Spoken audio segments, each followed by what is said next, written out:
And we're back. I pulled my door closed, ready for another day classes. Sleep well. Kenji's sudden arrival makes me jump, and I narrowly avoid butting heads with him. I know he has poor eyesight, but he knows who I am now. Does he still need to stand this close? Oh, yeah, like a baby. Damn, why do people say that? Have you ever heard a baby sleep? They scream all night, every night. Babies don't sleep well, ever. Well, there goes my restful state. I have to remember to never use figures of speech with Kenji. Alright, I get your point. It was a figure of speech. Yeah, sure, whatever. Where were you last night? I had a favor to ask, but you weren't around. For a split second, I considered telling Kenji the truth, that I was spending time with Hanako and Lily.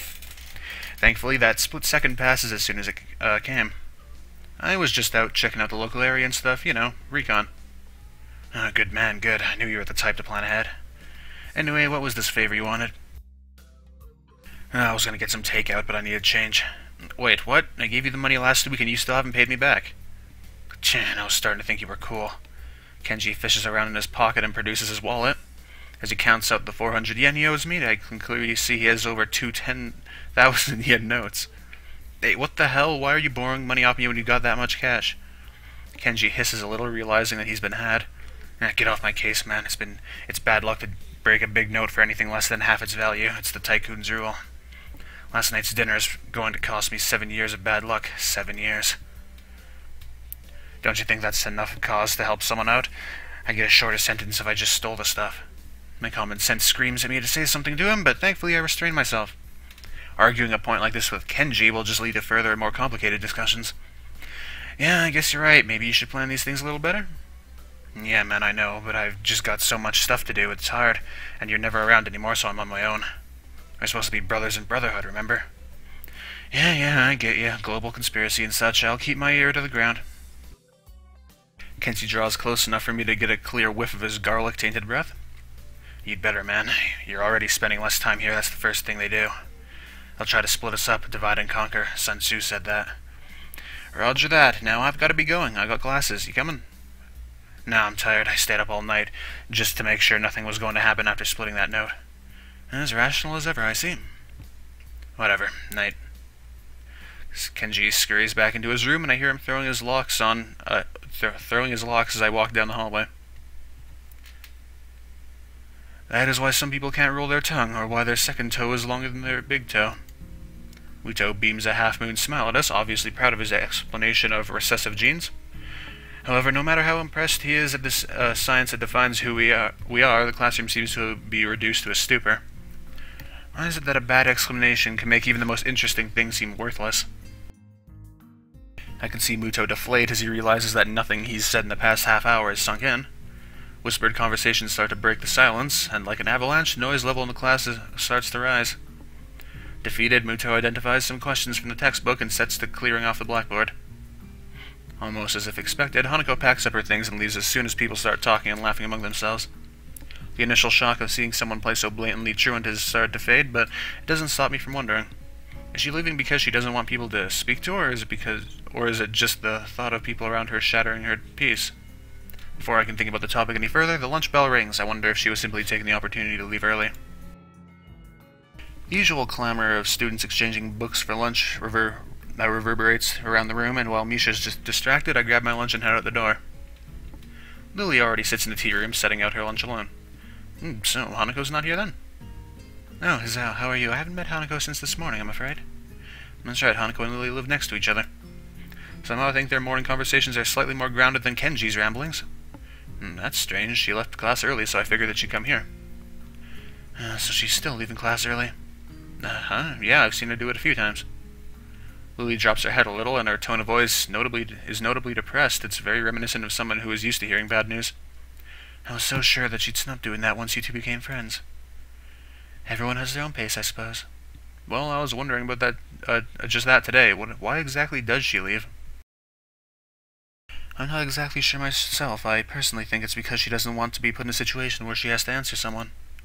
I have a flashback of my first meeting with her when I thought she looked like a cornered animal. Maybe I wasn't far from the truth. Oh, she seems fine with talking to you and with me, a bit. It's a little more complex than that. I imagine that the first thing most people ask her is about her scars and what happened. She rarely talks about it with me, but I can tell that she doesn't like to remember whatever happened back then. Leaving class and running away from discussions is her preemptive strike, if you will. So then how does that explain her talking to me? You said it yourself yesterday at breakfast. You tried to ignore her scars. Once she saw that you weren't going to ask her about that, she opened herself up to you. I guess you're right. Maybe. I don't know. You know her better than I do, so I'll take your word for it. I wouldn't worry about that. I'm sure you'll come to know her as well as I do soon enough. I welcome the prospect of her having a new friend, and the two of you have such similar interests. Well, I hardly count reading as a team sport. It is good to have company, though.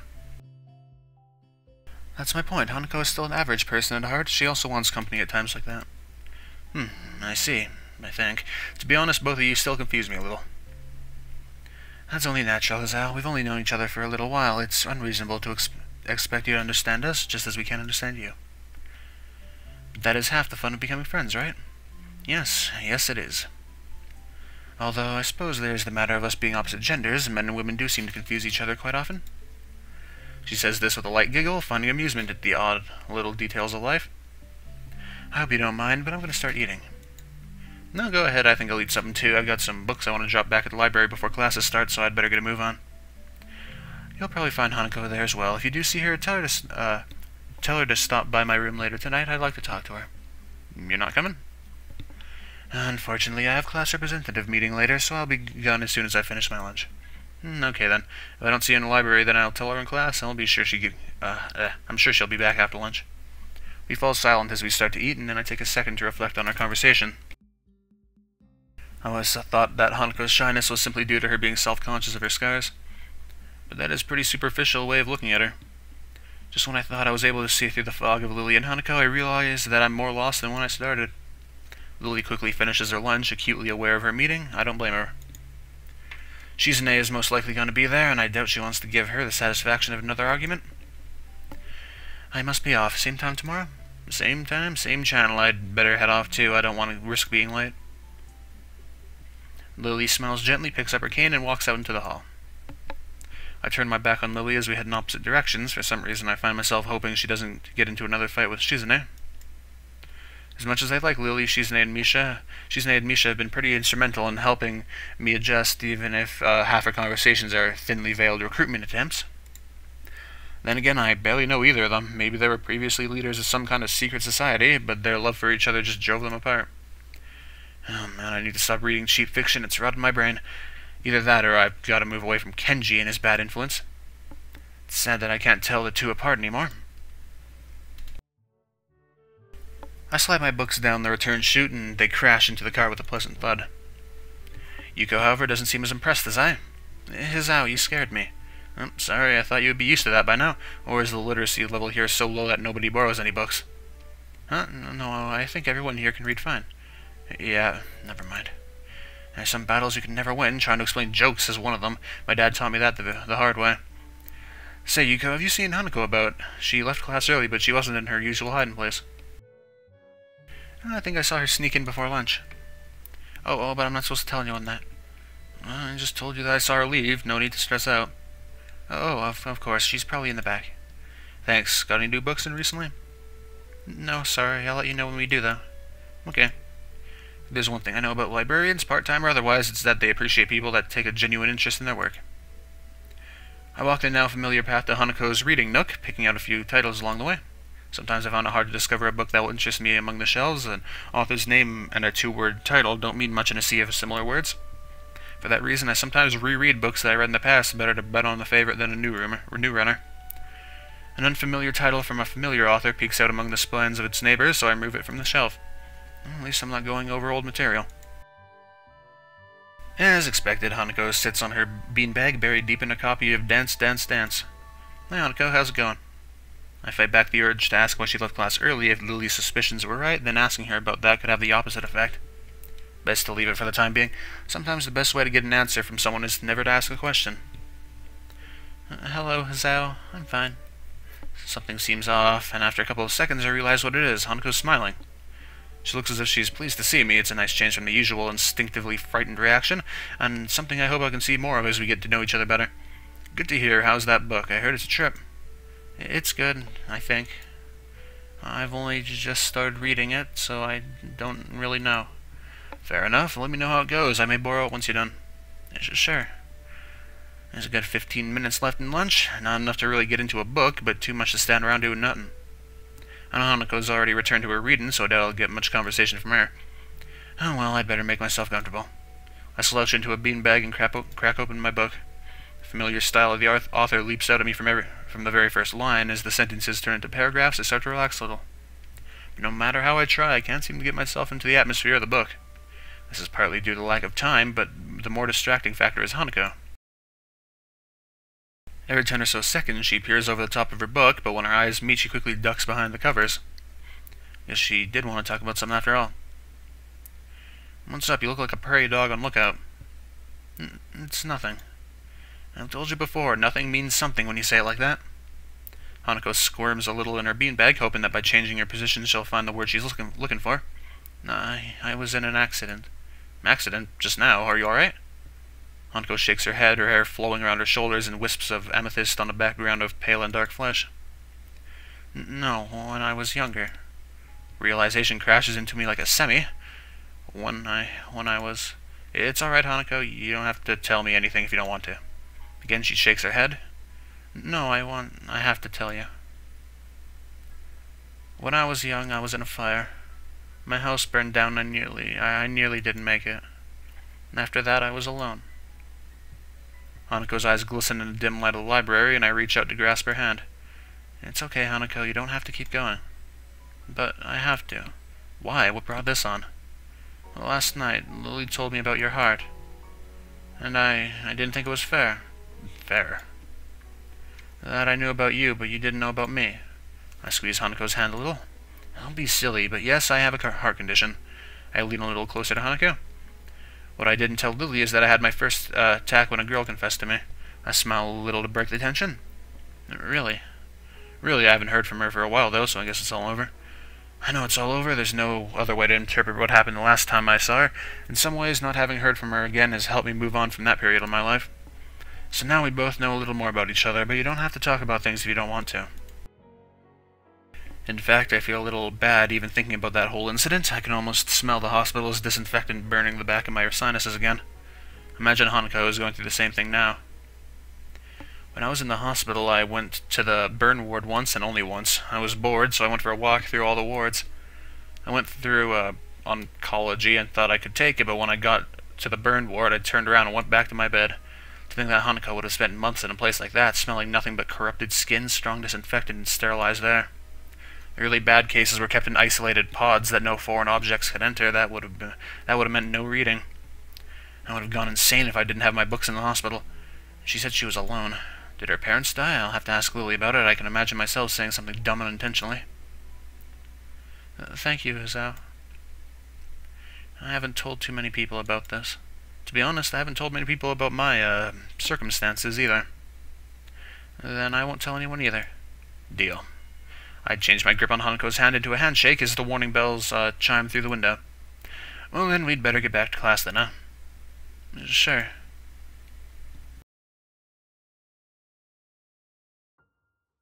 Oh, already? That was... We're already on the next one? That was super fast. That was, like, really fast act. Drink break.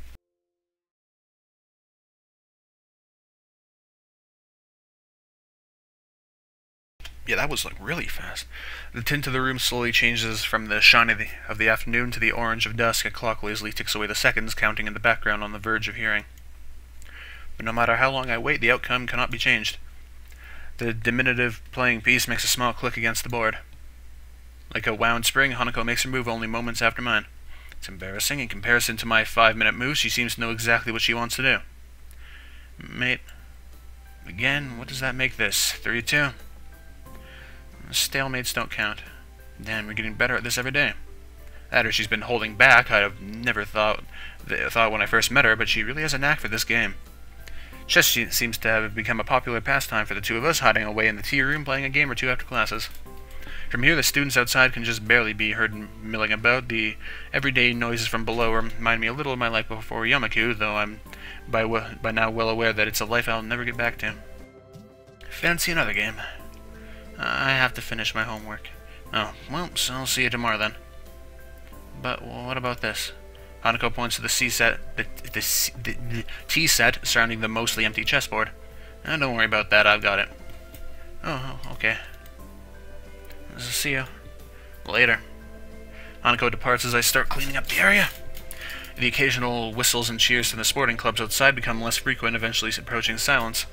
Part of me still wants to be in some kind of team, since I played soccer and other sports before my accident. I guess it's only normal to feel nostalgic about what I can't do anymore.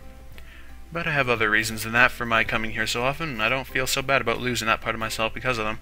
Lily is a good friend by now, but it's the small exchanges I have with Hanako that feel especially dear. The small victories I feel every day as I see more of what she's like under her self-imposed shell. That's why I come here most of all. As I'm putting away cups and saucers, I hear talking outside the door. Pausing for a moment to listen, I can make out that it's Hanako and Lily, and decide to go outside to investigate. Are you quite sure? I'm sure. Hizao. Hanako turns to see me with a look of mild surprise as she notices my approach. Lily must have caught her just as she was about to leave. Oh my, Hizao is here as well.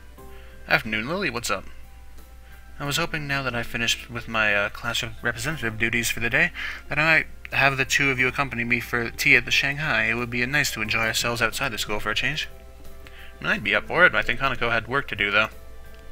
It's not all that much. Wonderful, it seems that we're decided then. I cast my eyes across the cafe as the three of us step in. As usual, there are only a handful of people around at most, and the noise level is a quiet background hum.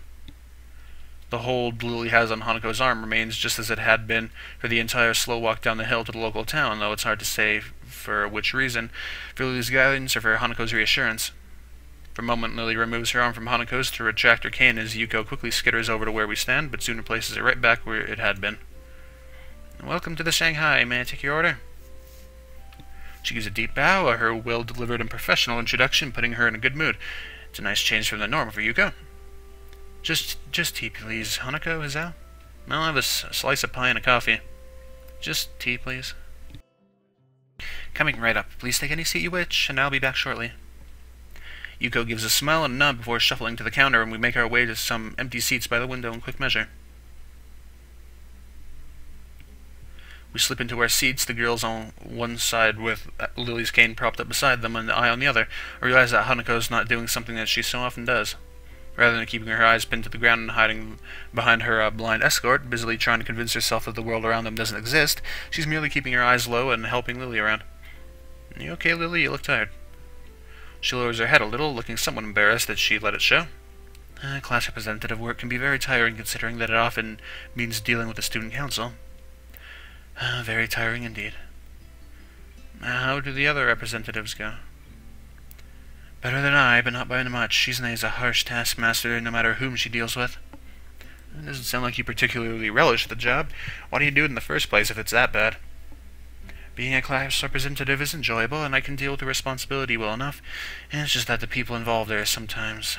She trails off, cutting her words at a rather opportune spot. It's hard to imagine Lily cursing, but I imagine if anyone could make her do so, it would be Shizune. Hanako looks to be withering a bit in light of such conflict, but before I can steer the topic away a little, she stands up. Hanako? I'll be back in a bit. Well, that she leaves for the restrooms. I suppose that's one way to deal with the situation, if that was indeed her motivation. Lily, however, looks a little wounded.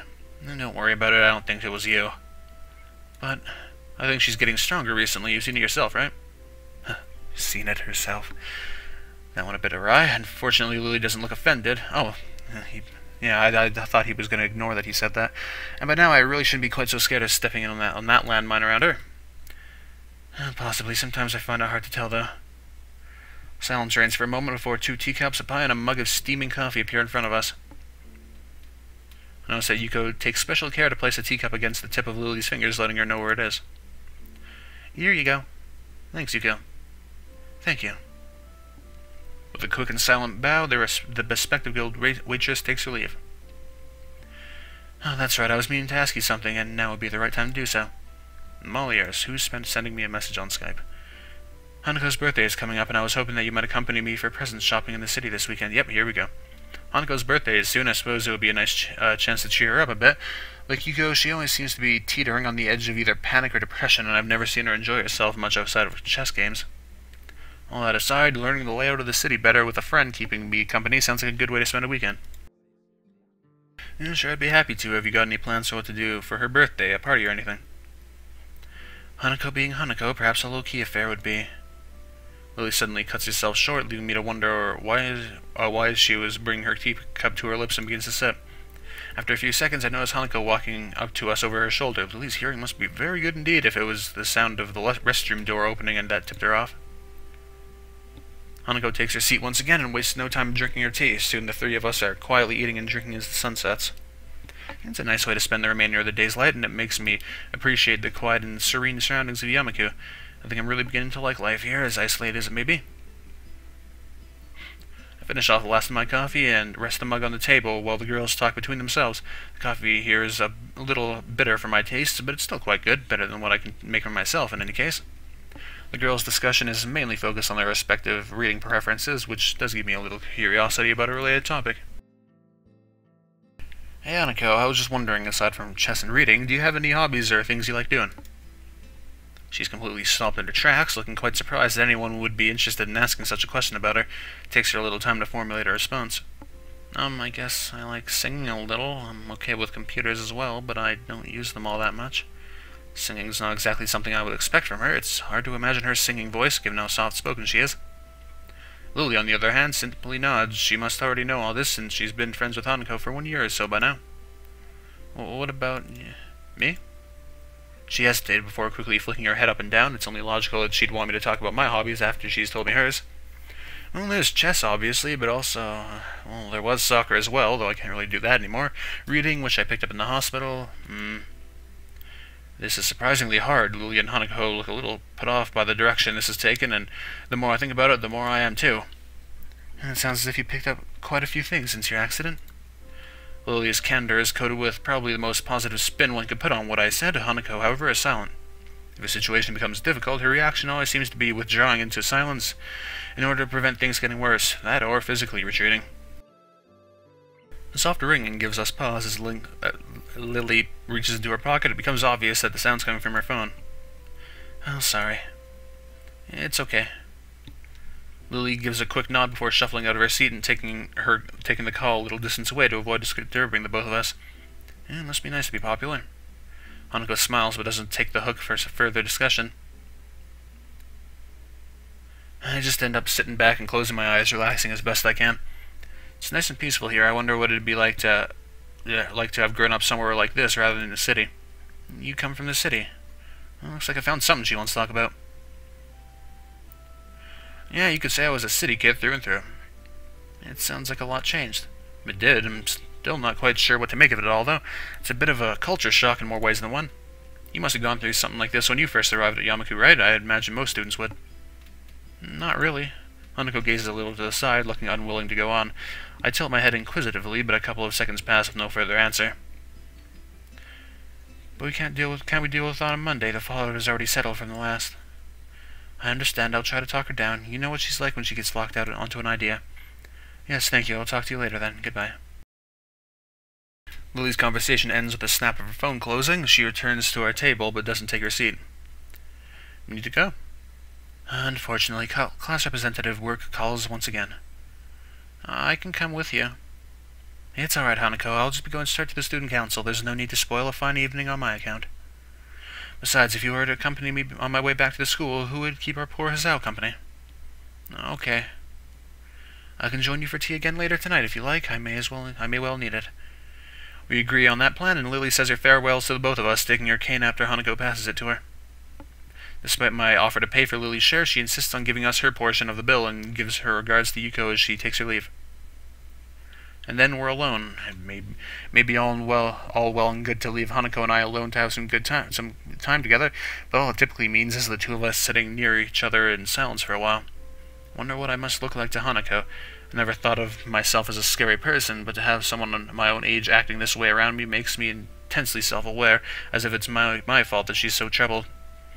She might get more used to people if she were to stop being so cloistered in Yamaku, but then again, when even people much older than her react so strongly after a single glance at her face, she may well feel the same way I do now. It's a real catch-22. I don't know what that saying means. If she stays in Yamaku, she won't get used to socializing, but if she leaves, any effort she might try will get thrown back at her by the people who can't deal with her scarring. Want to order something else to keep us going? We haven't had much of a dinner, after all. Hanako brightens and nods vigorously, glad that I brought up the topic for her. I catch Yuko's gaze, and she dutifully comes over to take our orders. Would you like something else? I'll just have a sandwich special and a hot chocolate. A bit late for coffee by now. Hanako? I'll have the same.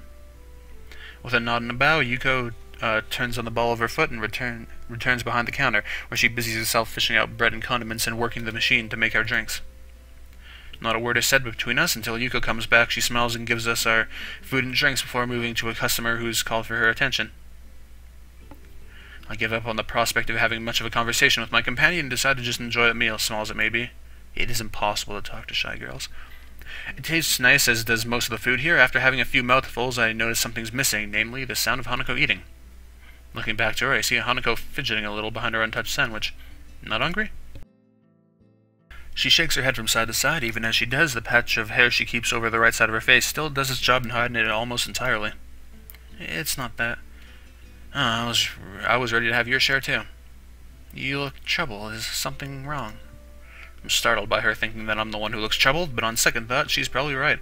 My face may have given away my emotions without me noticing, and she's hardly a dim person, quite the opposite. We're friends, right? Friends? From the tone of her voice and shrinking posture, it looks as though I've hit yet another landmine.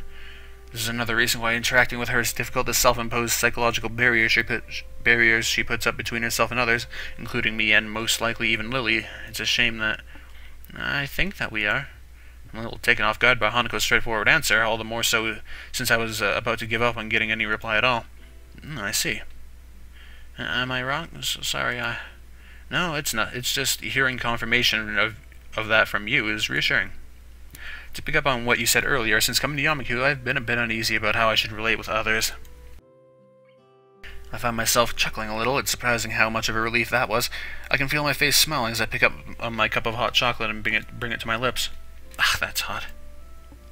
That's why I haven't eaten yet. I was waiting for my drink to cool down first. I guess I'll wait then. Both of us share a little chuckle. The situation isn't really that funny, but for some reason it feels like laughing is the most natural thing to do right now. I guess we were both a bit wound up about each other. I was so busy thinking Hanako was the one with something wrong. It took her to remind me that I was as uneasy as ever. I think as well. My bad. But be that as it may, it still feels a little nice to have someone thinking about me like that in her own way. Following a long, quiet trudge up the hill and into the school grounds, the two of us found ourselves between the two dormitories. Regular night patrols pass between the male and female dormitory buildings, both for security and to quickly raise the alarm for any medical issues that may arise. The guard currently on duty notices us and gives a quick nod as he continues on his way. A loud yawn escapes from Hanako's mouth before she has a chance to recover it. I have little doubt she's fairly tired by now. I'd better be off to my room then. See you tomorrow, Hanako. Good night. We separate and begin to walk our separate ways before I stop and look back. Hanako stands there, waving to me as she smiles. I smile and wave back to her, and after a few seconds she turns and walks up to the stairs to her dormitory building, disappearing through the door. These little moments we share between us feel like a small treasure. One thing is sure, I want to protect that small, delicate smile she so fleetingly wears around so few people. I wonder about these feelings I have when Hanako's around, and when I'm able to do things for her, whether they may be the seed for something beyond what we share now. Drink break.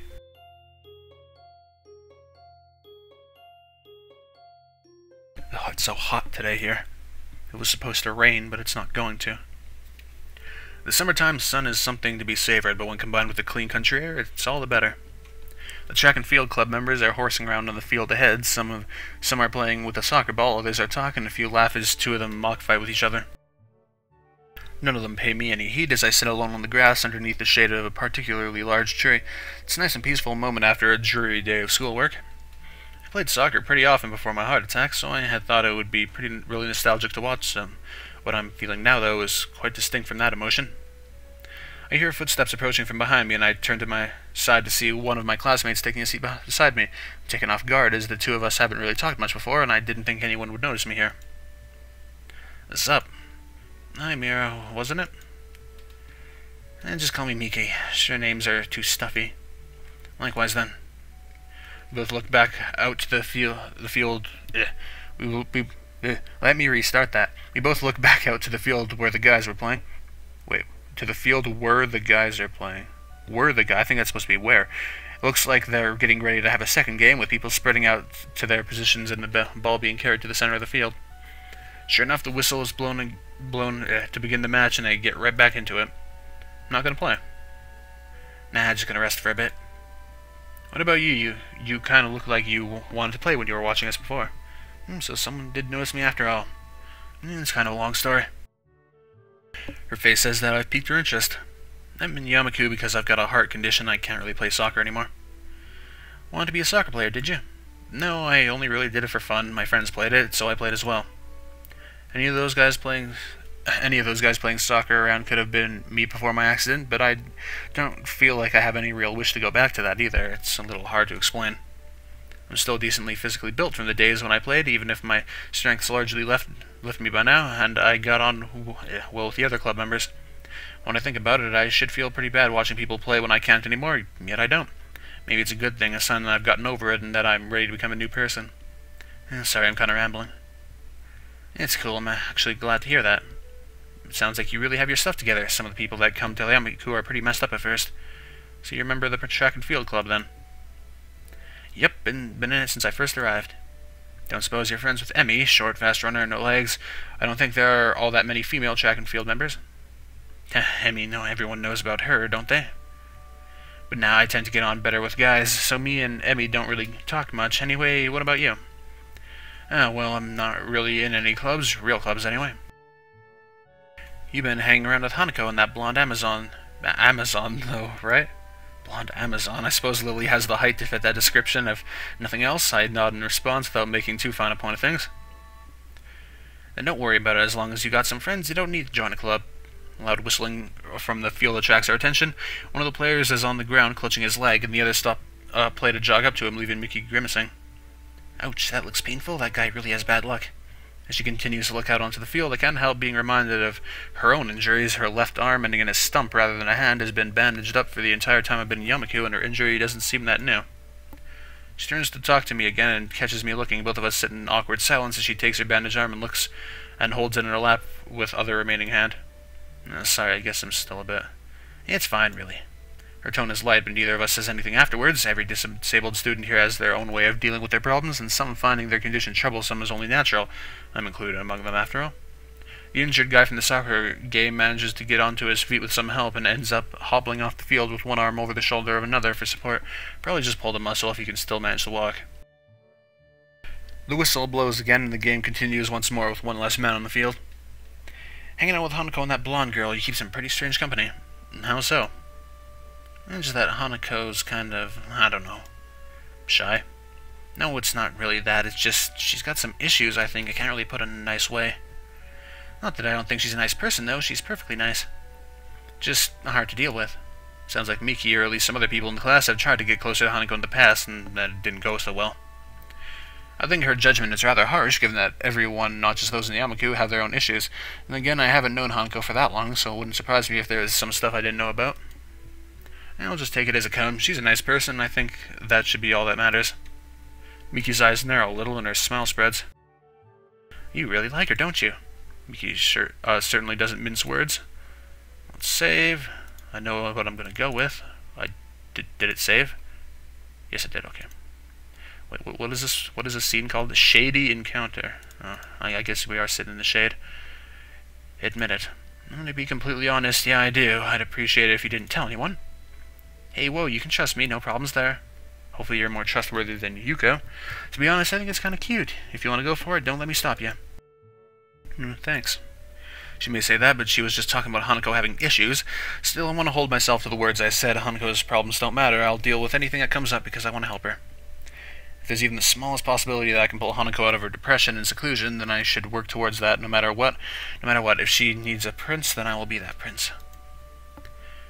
As I think about my possibility of a relationship, I can see Miki grinning at me while watching my face. I'm no doubt blushing, and looking away from her only makes her laugh. Miki gives off a different vibe from the other girls. Talking to her feels more like talking to a guy than a woman. Her saying she prefers male company doesn't help to dispel that notion either. Glancing at my watch shows that lunch break is ending in only a few minutes. Time to start heading back to class. Lunch is about to end. Want to head back? Yeah, we'd better. Pick myself off the grass and dust myself off, offering a hand to Miki to help her up as well. She takes and easily pulls herself up, showing the muscles moving in her toned bare arms in the process. Come to think of it, why aren't you wearing the normal school girl's blouse? It's too hot and constricting. The boys' uniform is better anyway. She throws her arms around a bit to emphasize her point, which has the side effect of showing off one particular part of her body that would be especially constricted by the blouse. The two of us start the walk back to the main building, through the gardens, talking as we go. Sounds like you're settling in well, that's a relief. It was pretty surprising to get a transfer student at this point in the year, considering the exams are coming up. Oh, don't remind me. Don't worry about them. I'll just cram it and you'll be fine. Well, that doesn't sound like good advice. She claps my shoulder a couple of times as she grins. I don't think she takes school very seriously. You seem like a smart guy, and Muto's taken to you well already. You're like a hand in a glove. Now to work out whether that's a good thing or a bad thing. I still don't know what to make of this school. I've been here a few weeks already, but I still feel dazed at times. You'll get used to it, just give it some time. It's only a high school, just like any other. She makes it sound so simple, but I've never thought about it that way. To me, Yamaku symbolized a marked shift in my life. I was no longer normal. I was different, and I was to be educated by other different people. And yet I'm walking back to class and talking casually with a classmate during lunch after watching some others play a soccer game. All perfectly normal. Maybe she has a point. Maybe I should just look at Hanako in the same way. Everyone has their own issues. This is hardly something unique to Yamaku. After all, it's only a high school, just like any other. As we continue to talk, I find myself smiling. Miki and I are very different people in almost every way, but it feels good to have gotten to know another classmate a bit better. Yeah, she seems pretty cool. I'm surprised that she had a little portrait thing. Because, like, did any other minor characters have any? I don't think so. I forgot to have my drink during that, hold on. A light breeze blows the scent of early summer around my head while I wait for Lily. Small white clouds litter the sky, breaking up the monotony of the blue. Zao, are you there? Lily's voice lilts on the breeze as if they were one and the same thing. I stop gazing into the sky to examine Lily. With a peach off-the-shoulder sweater and a tan ankle-length skirt in addition to tan sandals, she's quite a nice sight. Yeah, I'm over here, Lily, near the gate. We're able to sneak away from Hanako. Yes, it's not uncommon for me to go out during weekends, so I don't think she noticed anything suspicious. That and she has someone she sees. Lily purses her lips as if she maybe shouldn't have continued. I found it a little hard to believe. Hanako's seeing someone, really? No, it's just she sees a therapist every so often on weekends. Oh, well, that does make a lot of sense. Lily rubs her arm uncomfortably, and after one look at her troubled expression, I quickly move to change the subject away from Hanako. Yes? I was just wondering, you can get around the city on your own. Lily sighs at my consternation surrounding the top of her blindness. I'm my own worst enemy sometimes. I can, yes. It's easier when I'm out with a friend or my sister, though. I wonder how Lily gets along with her sister. Being an only child, it's hard to imagine what having a sibling would be like, so it makes me a little envious of her. Right, well then the bus arrives in a few minutes, so we should probably move on. Indeed, it's a long wait if we miss this one. With that, we set off for the bus stop on the hill. It's only a small distance from the school gates, so it's very convenient. It's a nice view from here. Coming from the city, I never really got to see scenery like this, let alone on a daily basis. Yeah, I feel like this is going to be fairly similar to Lily's route when we go to get the present. This area is nice for me as well. It's tranquil and away from the noises and smells of the city. Lily's head perks up in a trademark gesture of hers, signifying that she's caught a sound. Oh, here comes the bus. I look down the road to see the bus trundling up the hill. Her hearing is quite a useful tool. The bus only takes a short while to reach the bus stop, forcing its way up the road, and within a minute we are on our way to the city. Walking around the city, I feel a distinct nostalgia. The smells, the traffic, the tall buildings everywhere. It's a lot like my native city, save for the raised walkways. It feels a little weird walking around a city as casually as I would in a park, but with cars rushing around underneath me. As I'm busily pondering the engineering marvel that is the raised walkway, I get a surprise. It takes a moment for me to realize that Lily has wrapped her arm around mine, extending her cane in front of her with her other hand. A moment I'm startled, but I manage to keep enough of a lid on it for Lily not to notice. Well, it's not the first time that Lily has relied on me for guidance. She's only held onto my sleeve's cuff before. It's logical that it would be easier for her to navigate a crowded and complex area such as the city while securely linked, but I'm far from being as used to this kind of contact as Lily is. Finally realizing the growing silence between us as Lily waits for me to get moving, I quickly kick my brain into gear. I was quite surprised that Hanako likes to sing. Have you ever heard her do that before? I have indeed. We've been to karaoke sessions several times along with my sister. Can't say I take to the activity much, but the other two like it. Maybe Hanako doing karaoke is more fitting than I initially thought, just her and those she knows, all in a little room. It will give her a rare chance to let her guard down with nobody else there to judge her. Maybe it would be nice to bring her into town for karaoke birthday party if she likes doing it. I'm not sure she would deal very well with the excitement. I move to protest, but her face shows that she's mulling the proposal over some more. It takes quite some time for her to come to a conclusion. Then again, the best we can do for Hanako at this point is to try and create some pleasant birthday memories. Continually treating her as if she's abnormal won't help. I think you're right. If she has something to remember apart from loss, then maybe she'll come around. If we brought her something nice that she could see every day, then maybe she'd be able to take her mind off her past and remember that she has friends.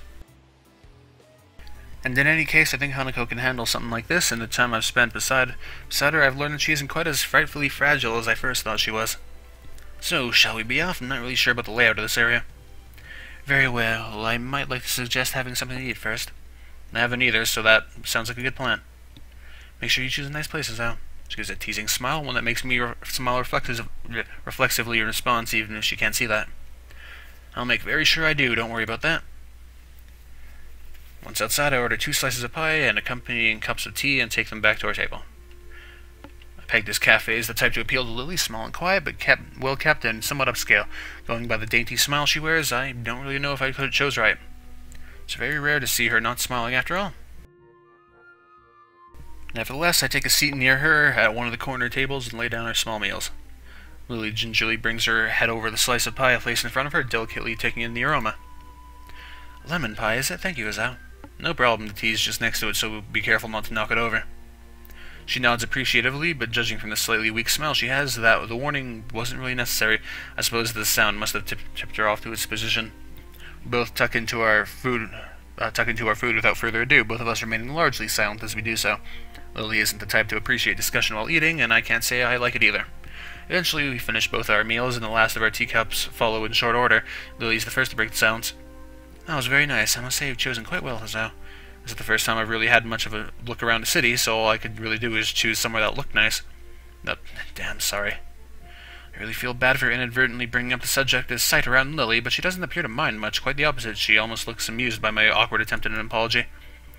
You are thoughtful, Azao, but sometimes I fear it gets the better of you. There's no need to change your speech on my account. Lily truly is pretty comfortable in dealing with her condition.